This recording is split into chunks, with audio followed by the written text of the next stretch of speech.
क्योंकि उनके लोग तो आर्मी में जाते नहीं, जान देते नहीं।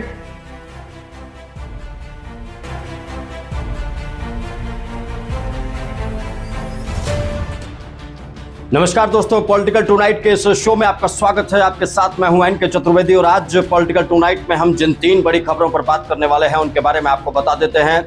ये 3 बड़ी खबरें। सबसे पहली बड़ी खबर जो है, उत्तर प्रदेश में कांवड़ यात्रा के बीच मुख्यमंत्री योगी आदित्यनाथ पश्चिम उत्तर प्रदेश पहुंचे और कांवड़ियों पर पुष्प वर्षा करते हुए नजर आए। अपने हाथों से उन्होंने पुष्प वर्षा की और कांवड़ियों को इस यात्रा के लिए मंगल कामनाएं दी।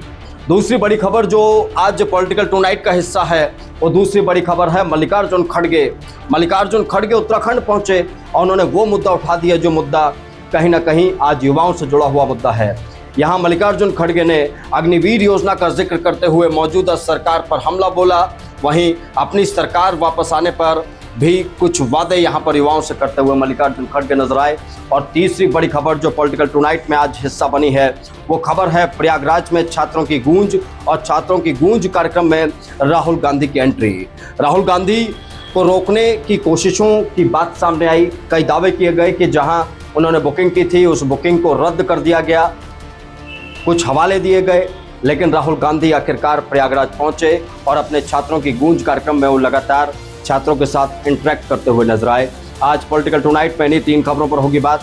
आपको बताएंगे कि क्या कुछ हुआ है प्रयागराज में, आपको बताएंगे क्या कुछ हुआ है हल्द्वानी में और आपको दिखाएंगे कि क्या कुछ किया है सीएम योगी ने मेरठ में।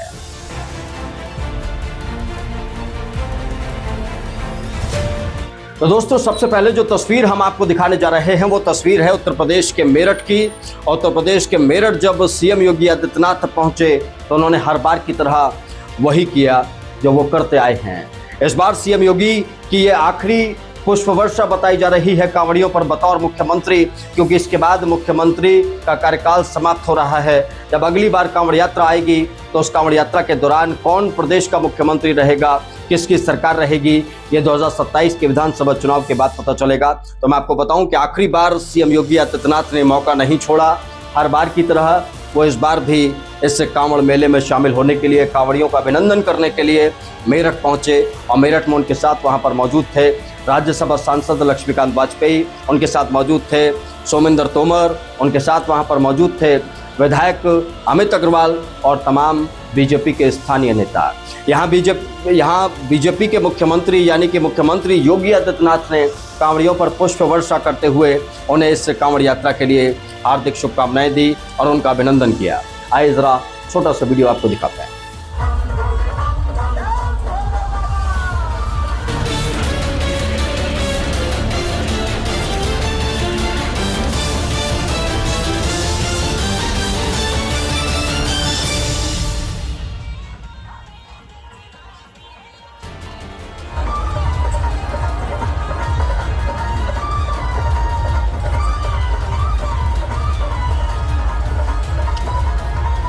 तो सवाल दोस्तों यही है कि सीएम योगी ने बतौर मुख्यमंत्री आखिरी बार कांवड़ियों पर पुष्प वर्षा की है क्या? सवाल यही है, क्या अब अगली जब कांवड़ यात्रा आएगी 2027 की, क्या उस कांवड़ यात्रा में बतौर मुख्यमंत्री क्या सीएम योगी फिर से मेरठ में मौजूद होंगे और कांवड़ियों पर पुष्प वर्षा कर रहे होंगे? ये तमाम सवाल इसलिए उठ रहे हैं क्योंकि मैं आपको बता चुका हूं आने वाले वक्त में विधानसभा चुनाव है और इन्हीं विधानसभा चुनाव के बाद क्या होने वाला है प्रदेश में ये कोई नहीं जानता।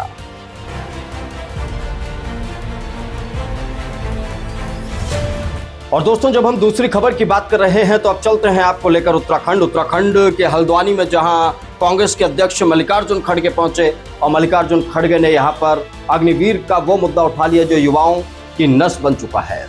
अग्निवीर का मुद्दा उठाते हुए मल्लिकार्जुन खड़गे ने मौजूदा मोदी सरकार पर जमकर हमला बोला। उन्होंने कहा कि अग्निवीर लाकर इन्होंने युवाओं के भविष्य को बर्बाद करने का काम किया है और अग्निवीर योजना लाकर जो इन्होंने नुकसान देवभूमि उत्तराखंड का किया है वो उत्तराखंड के लोग जानते हैं। इसके अलावा मल्लिकार्जुन खड़गे ने कहा कि हमारी सरकार बनने के बाद हम सेना वाले युवाओं को उचित सम्मान देंगे। इस दौरान मल्लिकार्जुन खड़गे सरकार पर हमलावर नजर आए। उन्होंने कहा कि इनके लोगों को तो सेना से कोई मतलब ही नहीं है, ये लोग तो सेना में जाते ही नहीं है, इसीलिए इन्होंने सेना को भी डिस्टर्ब कर दिया और यहाँ पर अग्निवीर योजना लाकर युवाओं का बहुत बड़ा नुकसान कर दिया है। आइए सुनते हैं मल्लिकार्जुन खड़गे क्या कुछ कह रहे हैं। अग्निवीर, अरे 4 साल काम करो, घर को जाओ। अब पहला बटालियन वापिस आ रहा है ट्रेनिंग लेके। इसमें कौन भाई, पहले तो जितने आर्मी में वैकेंसी होते थे उस वैकेंसी को भर्ती करते थे। तुम लोग कर रहे, क्यों नहीं कर रहे? क्योंकि उनके लोग तो आर्मी में जाते नहीं, जान देते नहीं। ये तो जान लेने वाले लोग हैं, जान देने वाले नहीं है। या आजादी के लिए हो, देश के लिए हो, ये लड़ने वाले लोग नहीं। ये अग्निवीर करके लगाकर हमारे बच्चों का जीवन बर्बाद किए। तो हम चाहते हैं कि जहां भी वैकेंसी हो हम भर्ती करेंगे, अग्निवीरों को रिस्पेक्ट देंगे।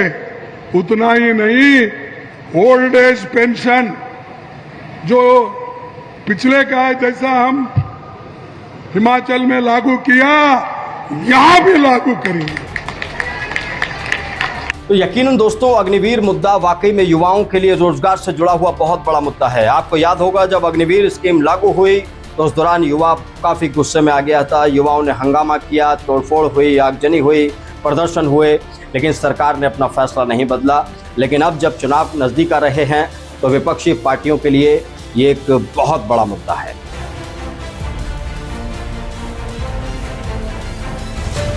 और दोस्तों, अब चलिए पॉलिटिकल टुनाइट में उस आखिरी खबर की बात करते हैं जो खबर चर्चा का केंद्र बनी हुई है। पहले तो राहुल गांधी को परमिशन नहीं मिली थी प्रयागराज पहुंचने की।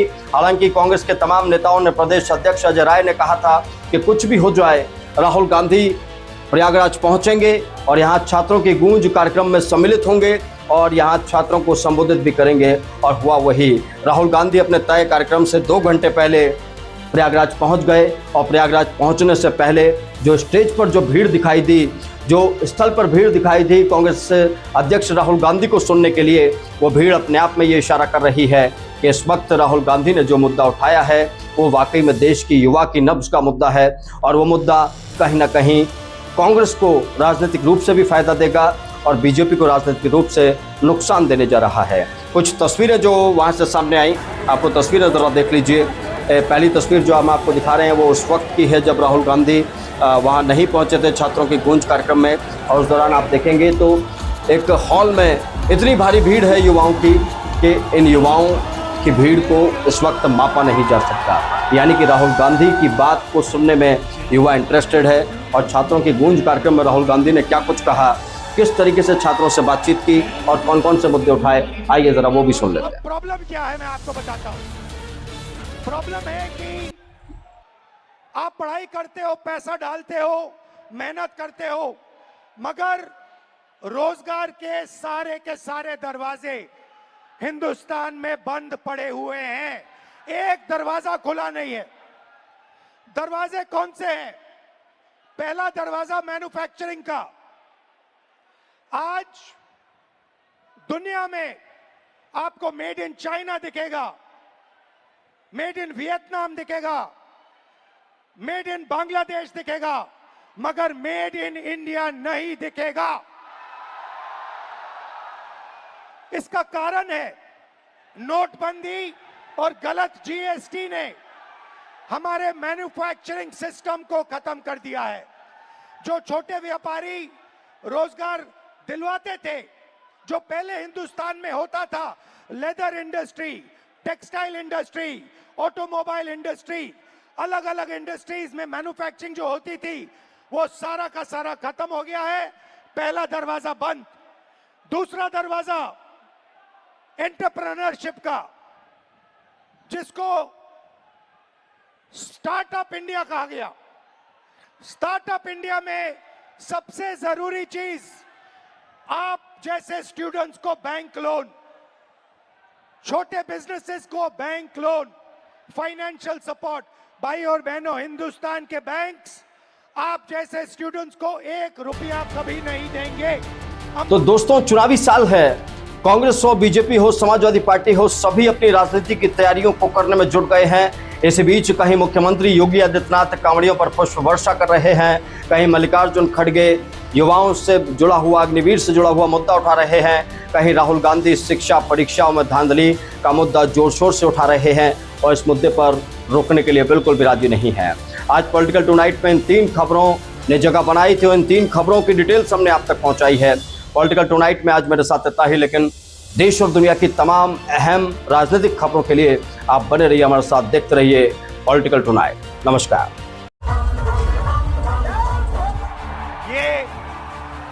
ये शहर, क्योंकि उनके लोग तो आर्मी में जाते नहीं, जान देते नहीं।